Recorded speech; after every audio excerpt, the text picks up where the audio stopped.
Welcome to the new world of interactive classes created by Utkarsh Classes Online platform. I welcome you all to the world of physics. Children and friends, this is an introductory video for you to get an insight of our methodology, our teaching prowess, and the concepts that we impart. Okay, so let's talk about physics. Now, physics, what is actually physics? From lower classes, you must have studied about physics, and till now, also, of course, you are studying. Now, physics is the study of whatever is happening around us. Once we understand what is happening, then we can make it better, we can make it refined, we can make it polished. I'll illustrate my points with a few examples. So as I told you, physics is nothing but the study of what we see in the real world. Now, whatever we talk about physics must start with Newton. Everyone has heard of the name Newton, and we talk a lot about him in physics. And there is a reason he has contributed so much to physics, but not going into that. We all know the laws of motion, don't we? We know the laws of motion. Newton's laws, you study them from primary classes, and we think that we know them. But do we really know them? Let's find out. Newton's second law. Second law talks about momentum. Momentum, this word you know very clearly. What is momentum?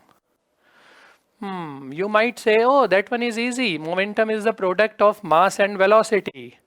My dear children, this is not the definition of momentum. This is the formula or expression.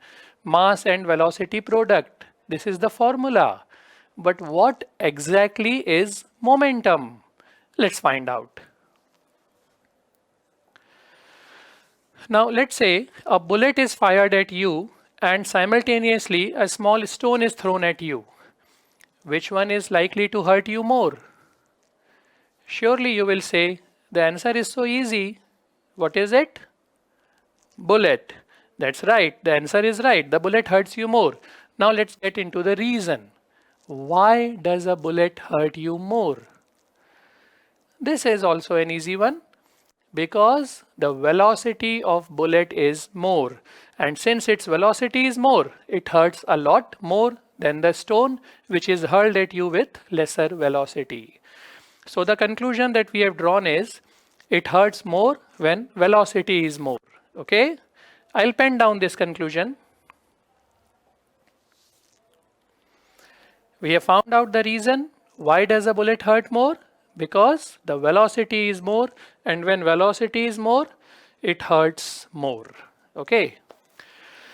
So now let me give you another example of the same scenario. Suppose the same bullet is fired at you at 100 meters per second, and a truck, a whole big mega truck, is hurling towards you with velocity of 50 meters per second. Bullet is fired at 100 meters per second and truck is moving at 50 meters per second. Remember the big bad truck. Now, which one will have more impact on you? Which one will cause more hurt, more pain? Surely your answer is bullet. Truck? No, no, no. Remember, we had the conclusion that when velocity is more, it hurts more. Clearly, bullet has more velocity. No, now you are saying it's the truck. The truck will hurt you more. Surely it will, but why? Yes, its mass is a lot more. I mean, indefinitely large value as compared to bullet. So it will have a lot of more impact on you. So, shall we conclude that when mass is more, it hurts more? But earlier we concluded that when velocity is more, it hurts more. Getting confused, are you? Don't be. I am here to clear all your confusions.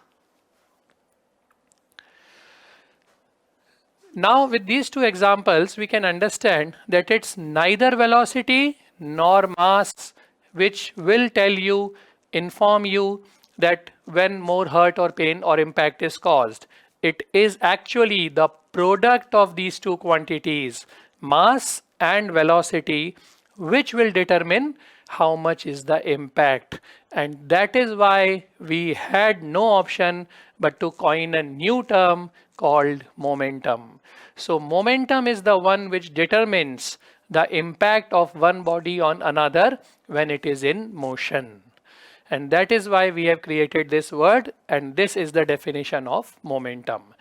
Now we don't just multiply any two random quantities. For example, you never multiplied mass and force. You never multiplied mass and work.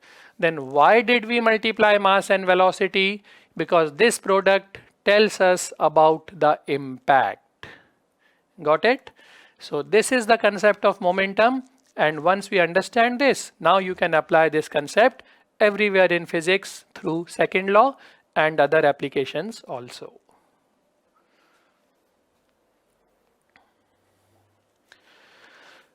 Well, let's talk about the next one, Newton's third law. Oh, third law, the most famous law that everyone knows and remembers. The famous of the three laws. The law says action and reaction are equal and opposite.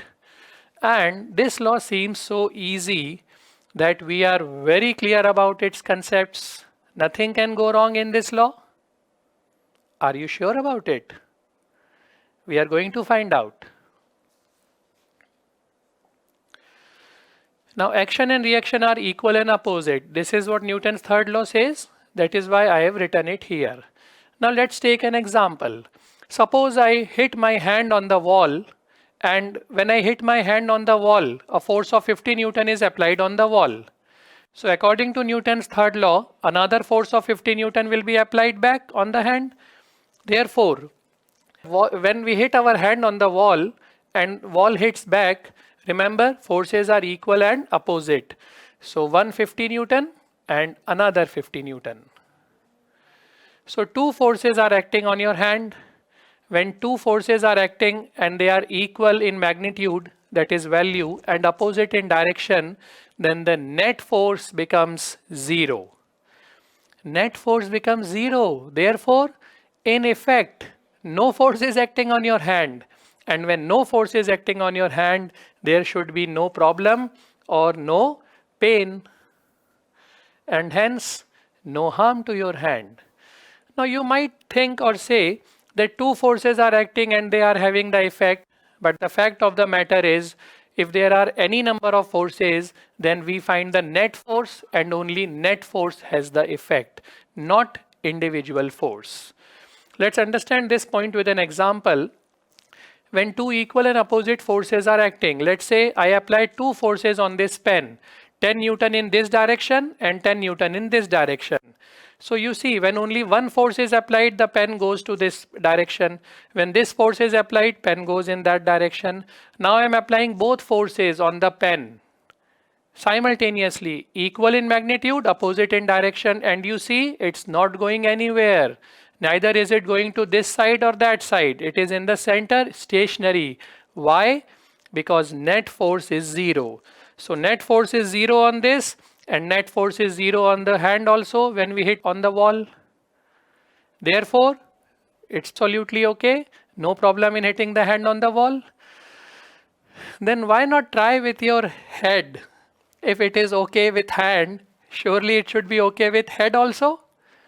You're gonna try on the wall.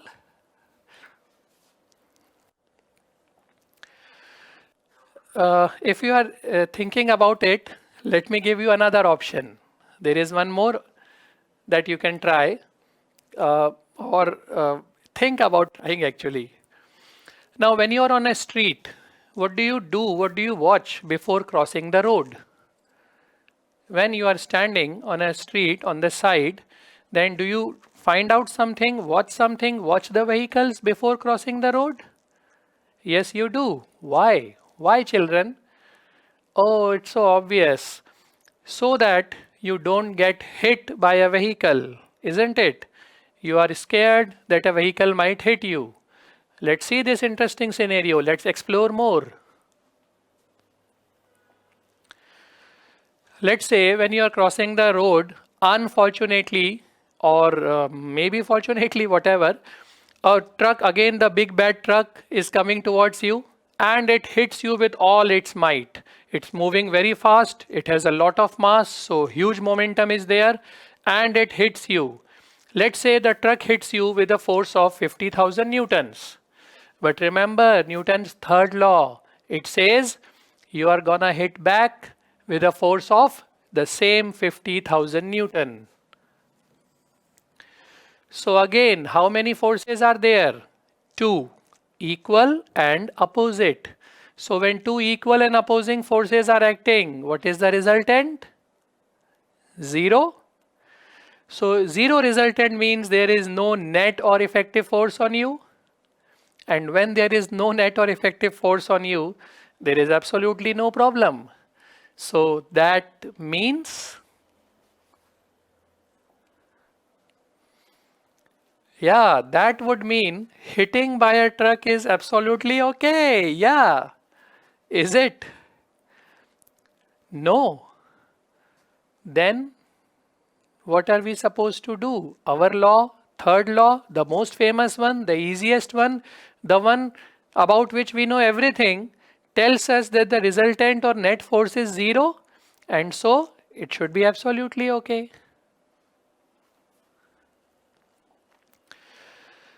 Let's revisit the law that you have studied. Of course, action and reaction are equal and opposite, but there is a big but here, and this is the discerning factor, my friends, my children. They act on different bodies. This is what you don't get to learn. This is what you don't understand. You don't find out. And this is extremely important. As long as you study physics, you will need to use this concept time and again, that action and reaction act on different bodies. And when forces are acting on different bodies, the resultant is not found out and surely not zero. Again, let's understand, as I did show to you, when we apply two forces on the same body of equal value and opposite direction, resultant is zero, right? Like on the pen I showed you. But now imagine I am pulling this pen on this side with a force of 10 Newton, and you at your home are pulling another pen on the opposite side. So there are two forces, equal value and opposite direction, but the resultant is not zero because I am applying a force on this pen. You are applying a force on another pen. These forces are not acting on the same body, and when they are not acting on the same body, resultant is not zero. Let's go back to the wall and hand example. When we hit our hand on the wall, surely we apply a force of 50 Newton in our example, and the wall does apply back a force of 50 Newton. But on the wall, there is only one force, which is of the hand. Likewise, on your hand, there is only one force, which is through the wall. The force that you exert on the wall does not act on your hand. Similarly, the force that wall exerts on you does not act on the wall. Hence, on each of these two bodies, only one force acts, and that is the net force. So when a truck hits you with 50,000 Newton force, you experience only one force, that of the truck.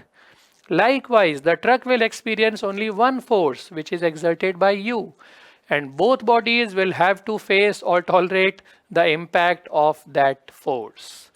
So remember students, remember children, this is the most important concept in Newton's third law, that action and reaction are equal and opposite, but they act on different bodies.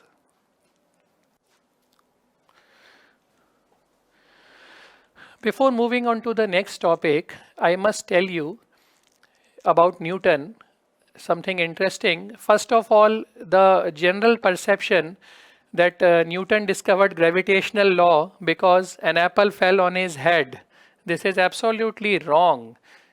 None of such thing did happen, that an apple fell on Newton's head and then he started researching about gravitation. Of course, Newton had an apple tree in his garden and that tree is still doing good. It is still bearing fruits. but none of the apples from the tree fell on Newton's head. Another interesting fact about Newton. You know when Newton was born? Newton was born on January 4. What is so interesting about it then? Newton was born on January the 4th.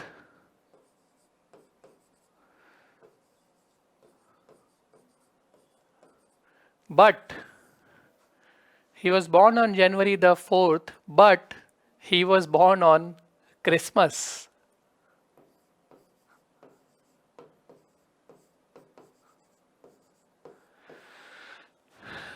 Christmas we know is celebrated on 25th of December.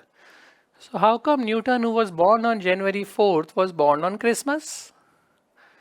I'll leave you with that riddle for now.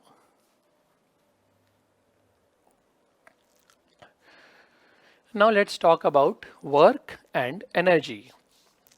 Again, two very simple terms that you have been studying from time so long that you don't even remember when you started studying these two terms, probably from again primary classes. So again, these two are easy terms to understand and you probably already know a lot about them. Do you? Okay. What is work? Work we know is the product of force and displacement which acts in the direction of force. So product of force and displacement is work. And energy again is a very simple thing. Energy is the ability or capacity to do work. So energy is consumed when work is done. When we do some work, our energy is dissipated, our energy is consumed, so we feel less energetic, isn't it? So energy is the capacity to do work, and when work is done, energy is consumed.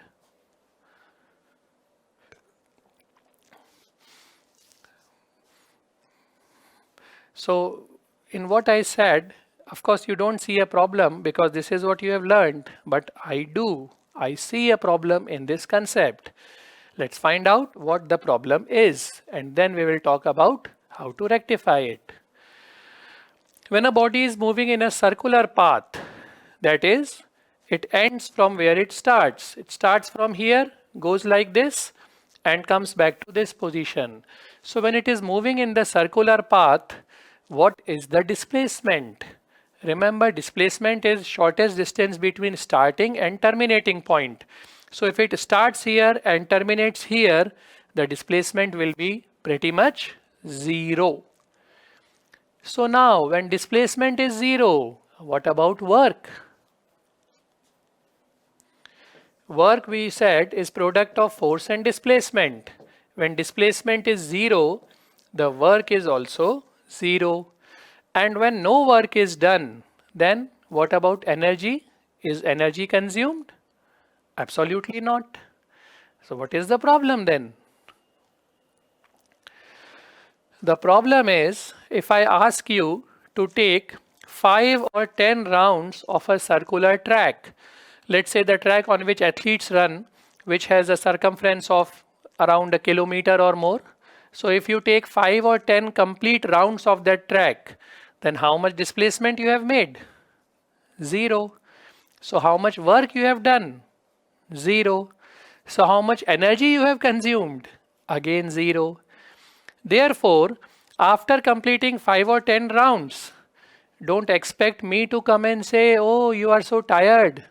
Rather, I expect you to say, sir, can I take a few more rounds because I have not lost any energy. So according to your concepts of work and energy, after taking a few rounds of circular track, you should be absolutely fresh as earlier because you have consumed no energy.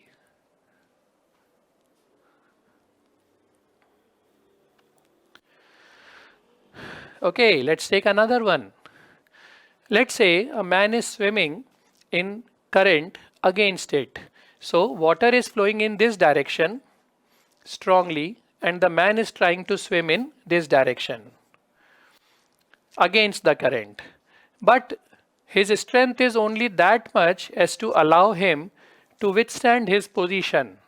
Therefore, in the absence of current, the man probably would have moved forward. and in the absence of swimming, he would have moved backward through current.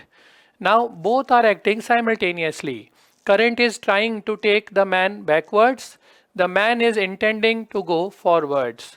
As a result, what is happening in this scenario is he is still at one place. I mean, he's swimming, he's trying to move, but the current is also pushing him back simultaneously, so he remains at only one position. So when he remains at only one position, again, what is the displacement? Zero. Because he is not moving forward, he is not moving backwards. Displacement is a big zero.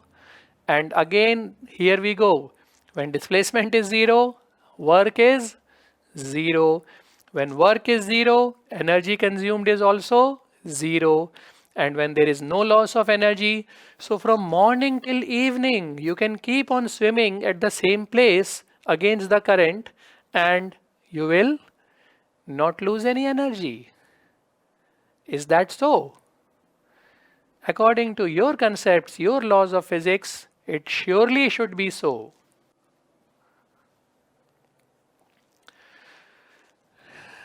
To convince you, I'll give you yet another example. Let's say a man is having a very heavy load here on his back, on his head. Extremely heavy, extremely gigantic load. Now, what he is supposed to do? He is supposed to just have it on his head and stand still. He doesn't have to move. He just has to stand still on his own place, keeping the load on himself. So because he is standing still, how much work, how much energy? For this, we need to find out how much displacement. So here we go again. How much is the displacement if the man is just standing at one place? Neither is this load moving, nor is the man moving. So displacement is zero. When displacement is zero, the work done is also zero. And when the work done is zero, energy consumed is again zero. So you can also do this. You can take a heavy load of 100 or 200 kgs, keep it on your head or keep it on your lap and stand at one place from morning till evening. And you should, I'm saying should because of your concepts, you should feel as fresh as ever carrying the heavy load from morning till evening.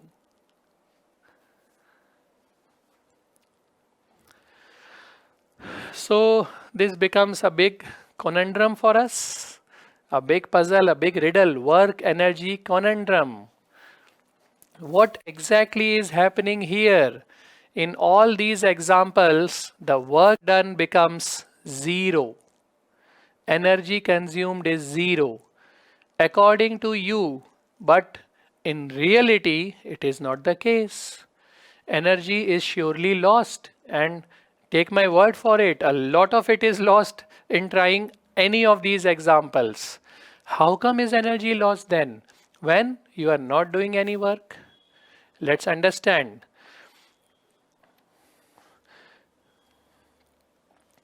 As I said, energy is lost when work is done. That's absolutely right.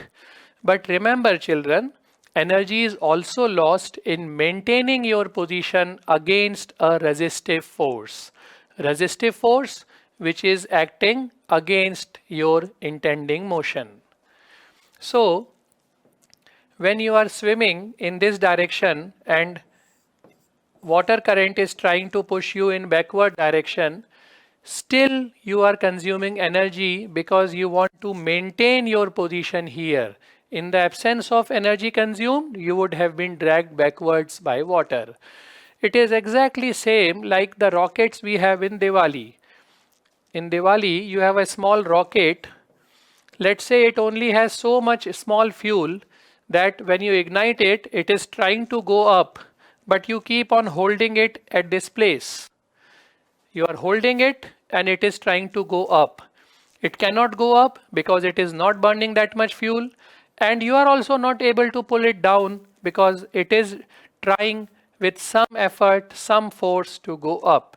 So the result is neither it is going up nor is it going down. It is remaining at its own place.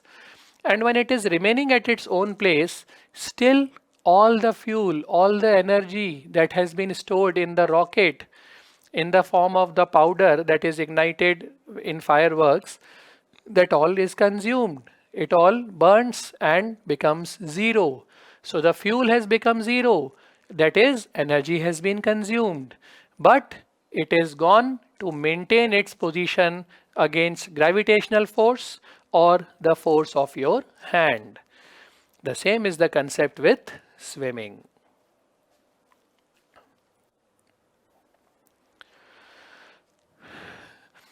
So with these examples, I wanted to illustrate the point that you might have studied physics and you might have studied the laws, these and many more.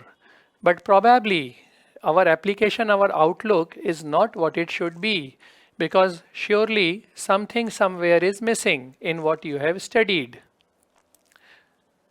Now, what basically is missing?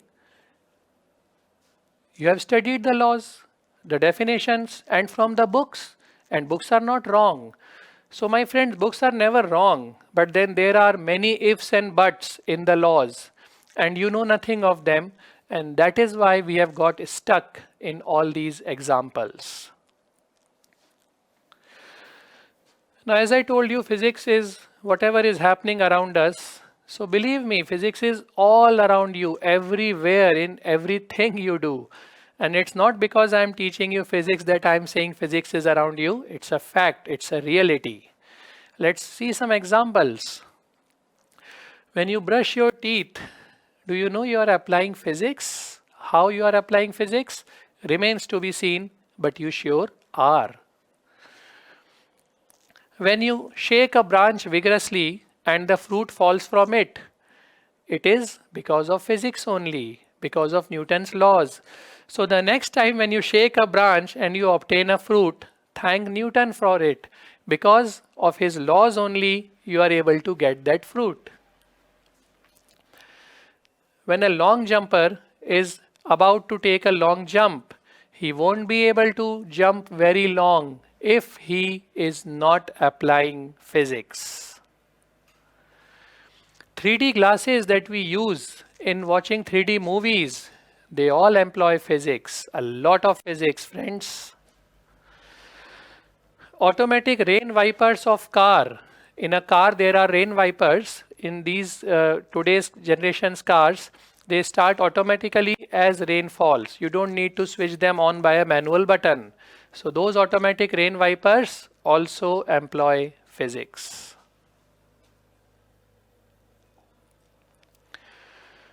When somebody has a high fever, the doctor recommends to put a wet bandage on his forehead.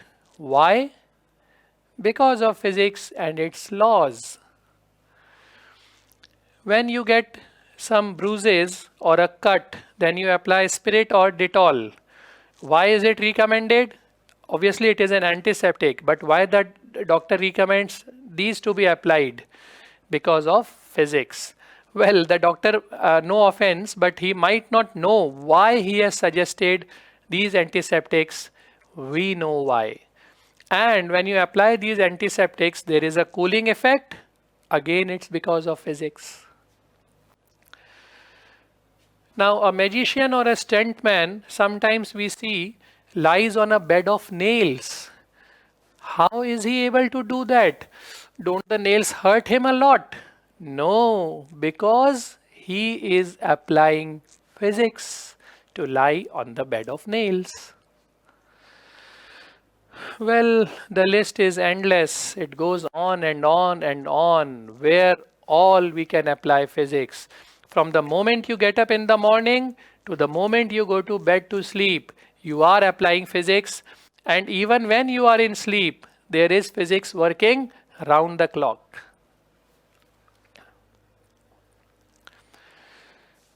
Okay, to convince you, I have even more fascinating applications or concepts of physics. camphor, when put in water, appears to dance. Yeah, it is dancing like rock. Hot soup, when you drink, tastes a lot better than cold soup. This is an established fact. But why? Why does increase of temperature causes the taste to become better? There is no such connection between taste and temperature. Remember, ice cream is cold but tasty. So then why a hot soup starts tasting better than a cold soup? Physics has the answer. A duck is able to float on water surface. Remember, you might say that we also swim on water surface. No, my friends, you are not swimming on the surface. Some of your body is immersed inside water. Whereas I am saying the duck is floating on water. Its feet are not inside water. They lie on the surface. How is that possible? Man, this is so amazing. The duck has some weight. Still, it doesn't pierce the surface of water and remains on top of the surface. Mind boggling, but true. Physics makes it happen. Cotton dresses we prefer in summers. Why? We feel better. Why? Physics tells us why we feel better when we wear cotton dresses in summer. You must have heard of Heinz, the ketchup company, the ketchup brand. Oh, seems unbelievable, but they apply physics laws to test the quality of Heinz ketchup. When they manufacture it in the company, they check if it is to the quality standards, if it is up to the mark. How do they check? By applying physics. When we want to drink coffee, we put some coffee granules in water and lo and behold, almost immediately it dissolves in water. Why does coffee dissolve so quickly in water? Everything doesn't dissolve this quickly. Why? Physics tells us why. And last for now, but one of the best, I have saved it for the last. Cat. Cat? Our own kitty. The animal cat uses law of conservation of angular momentum. Oh, this is really beyond everyone. Could anyone ever imagine a cat using laws of physics? And that too, one of the biggest and greatest one, the law of conservation of angular momentum. Cat is using law of conservation of angular momentum. How? Unbelievable? I will make you believe this all and everything else that I have told you.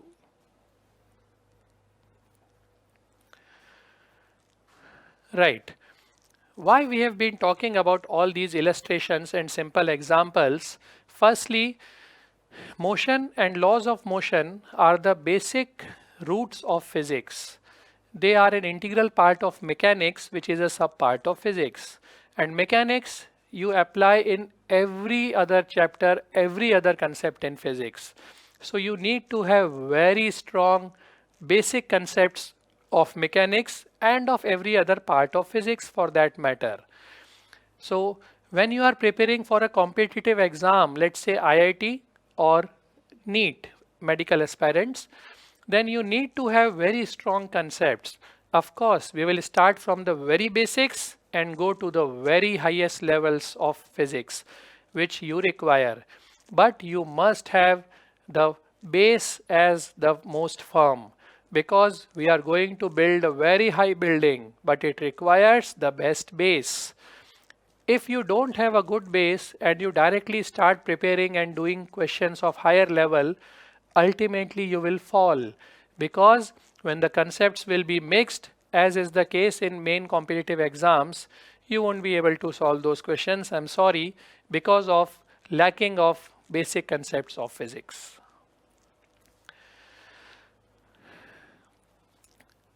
the two most important keywords as far as physics is concerned are approach and application. First, we need to develop the approach of understanding physics, of solving questions of physics. And once we develop the approach, then we will develop application. Because ultimately it is the application that is going to save you in competitive exams. In all the competitive exams, direct questions are hardly asked. They will mold the questions, but the concepts will remain the same. So you will need to apply the concepts that you have learned to get the answer out of those questions. Once a concept is understood, once I have taught you a concept and when you understand it thoroughly, then we can build on that concept by giving you more examples and when you will be solving more numerical questions. The concept gets firmly established in your mind, and that is when half of the work is done. Because the moment that happens, then when you see a question, immediately thoughts start coming to you. Approaches start striking your mind that I can apply this approach. This is also an alternate approach. And that is what the best thing is. Once you are able to develop those approaches, then you can solve all the questions of competitive exams.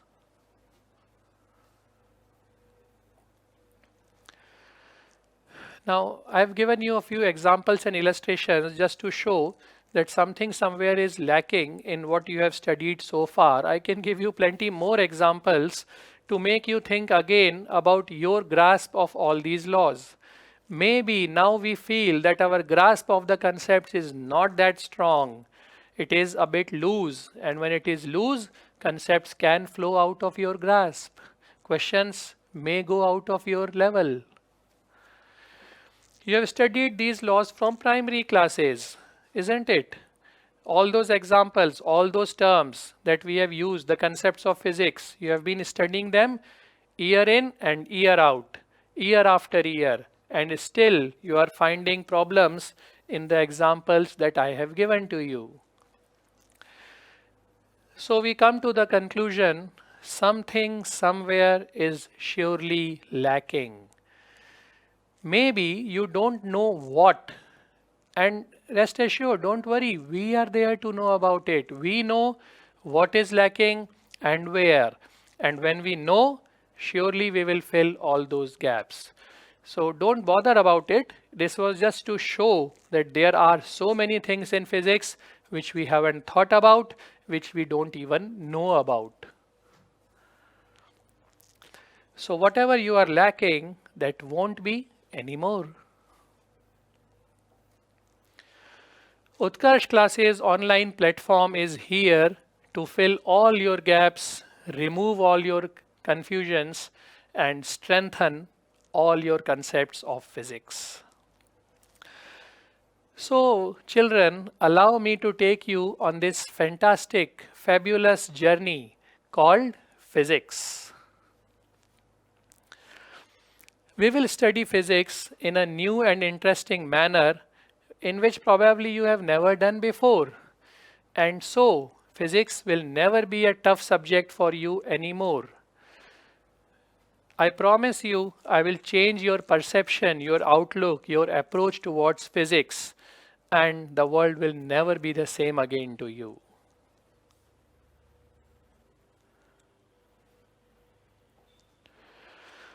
So, children, you want to join me in this joyful and fascinating journey of physics? Now, there is so much for all of you, in fact, all of us to learn and enjoy and share together.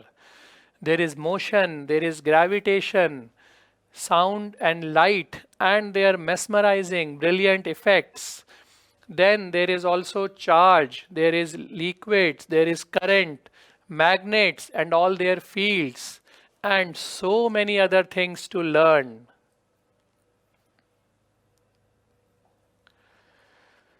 So come with me, and I promise I will change your vantage point once and for all. You will have a totally different way of looking at the world, and when you get empowered, The questions will no more remain complicated to you, will no more appeal as a puzzle. They will be all easy to you. Everything, all the pieces will fit together, and you will be able to shape your career in a brilliantly possible way. When all this happens, believe me, the world will never be the same again to you. The way you look at the world, the way you will be able to appreciate all the changes in you will be mind boggling, but true.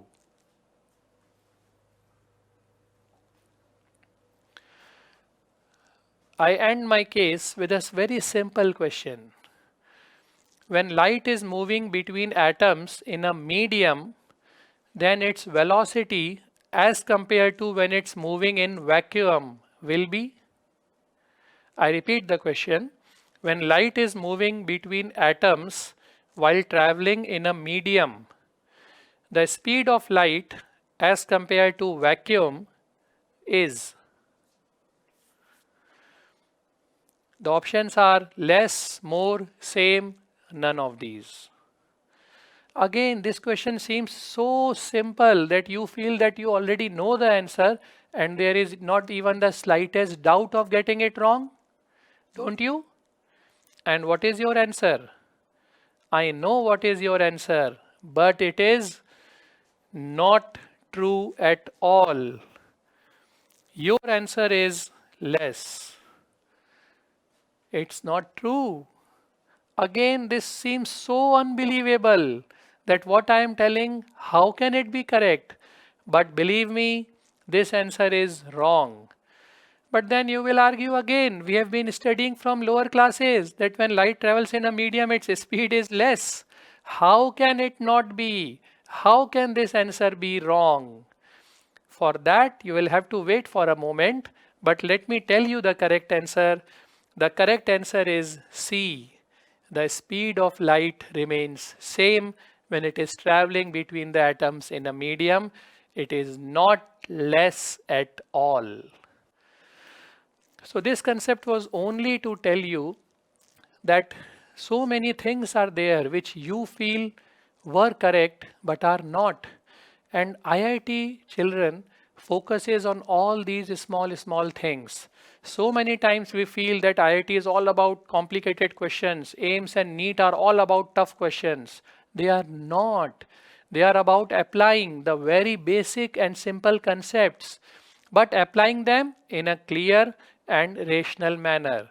And once we learn to go through this stage, once we travel on this path, then we are well on our way to cracking those competitive exams.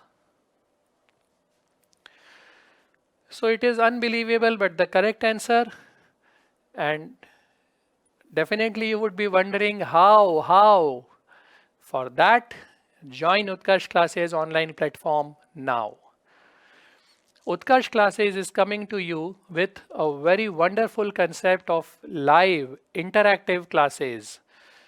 You can watch these videos live on your app that you download, eUtkarsh app, or through YouTube channel of Utkarsh Classes.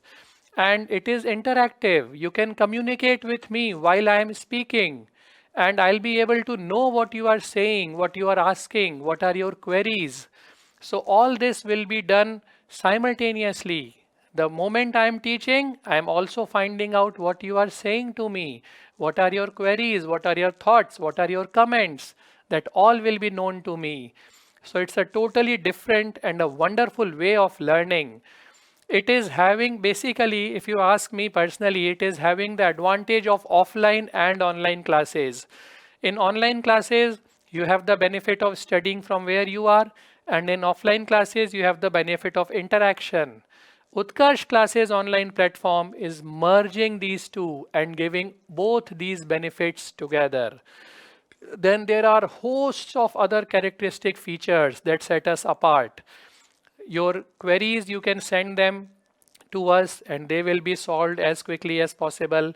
Then whatever I am writing, my own notes in my own handwriting, you will get this as a PDF file every day after my class. Imagine all the notes prepared by me will be available to you. You might or might not prepare your own notes, but you are getting a wonderful set of notes already. What else? There are so many things to talk about. After all this, you can again view those videos of me teaching anytime with your convenience. Another very interesting feature is that of audio podcast. Once you have seen this video, once you have learned, now in revision, you probably don't need to check all this video again because things are in your mind, but you need to revise. So you can hear me in audio format, not video, if you want. Of course, video is also available, but if you want, you can just lie down, put earphones in your ears, and you can have whatever I am speaking to you in every class again. So that keeps on pounding in your head, and as I said, making the concepts and firmer. So this is a very interesting features that probably only Utkarsh classes is offering to you. And there are so many other benefits that you can get. Therefore, students, children, friends, register now. My live classes will be starting from 4th of May 2020. There is hardly any time left, children. Register now. See you then. See you in this fascinating journey with me.